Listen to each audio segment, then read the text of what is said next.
রাজধানীর উত্তরা নতুন শুটিং পাড়া। নাটক সিনেমার শহুরে দৃশ্যের ইনডোর শুটিং অনেক হচ্ছে উত্তরার বিভিন্ন শুটিং হাউসে। তাই নিজেদের কাজের সুবিধার্থে উত্তরার ভার্টিক্যাল 2 নামক ভবনে ফ্ল্যাট কিনেছেন 13 থেকে 14 জন অভিনেতা অভিনেত্রী। এই ফ্ল্যাটই তাদের এখন সুখ বিভ্রাটের কারণ হয়েছে। ভার্টিক্যাল 2 ভবনের 8 তলায় ফ্ল্যাট কিনেছেন জনপ্রিয় তারকা দম্পতি মাসুম বাশার ও মিলি বাশার। তবে ভবনটি শাহজালাল আন্তর্জাতিক বিমানবন্দরের রানওয়ের কাছে হওয়ায় বিপাকে পড়েছেন এই জুটি।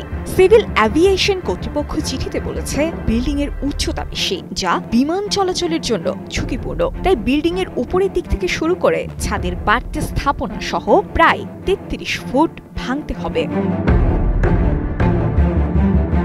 ভবনটির 7 তলায় বসবাস করছেন ছোট পর্দার অভিনেত্রী নাবিলা ইসলাম। ফ্ল্যাট ভাঙা নিয়ে ক্ষতির আশঙ্কায় রয়েছেন তিনিও। 6 তলায় ফ্ল্যাট কিনেছেন অভিনেতা চঞ্চল চৌধুরী। এছাড়াও একই ভবনে ফ্ল্যাট কিনেছেন বসুন্ধরা টিস্যু। অশুদ্ধতার বিরুদ্ধে এক বিন্দুও ছাড় নয়। শামীম জামান, নিলয়, শ্যামল মাওলা, সামিয়া অথই, সাজু খাদেম, আখম হাসান, নাজিয়া হক অর্ষা এবং আফরান আহমেদ। বিপাকে রয়েছেন তারাও। এদিকে প্রিয়াঙ্কা রানওয়ে সোসাইটির চেয়ারম্যান সাইদুর রহমান গণমাধ্যমকে বলেন, সিভিল অ্যাভিয়েশনের নির্দেশেই ভবনটি নির্মাণ করা হয়। অনুমোদনের বাইরে যতটুকু বেশি সেটুকু ভেঙে ফেলব। কিন্তু সিভিল অ্যাভিয়েশনের আগের চেয়ারম্যানের দেওয়া অনুমোদনের বিচার কে করবে? অভিনয় শিল্পী মাসুম বাশার বলেন, নথিপত্র দেখেই আমরা ফ্ল্যাট কিনেছি। এখন ফ্ল্যাট ভেঙে ফেলা হলে আমাকে ক্ষতিপূরণ কে দেবে?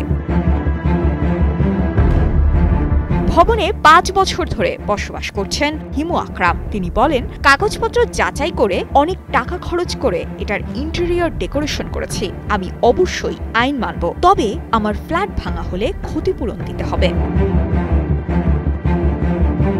বিমান চলাচল নিশ্চয়ই ঝুঁকিতে। এদিকে তারকারা বলছেন, কাগজপত্র দেখেই ফ্ল্যাট কেনা হয়েছিল। তাহলে সমাধান কোথায়?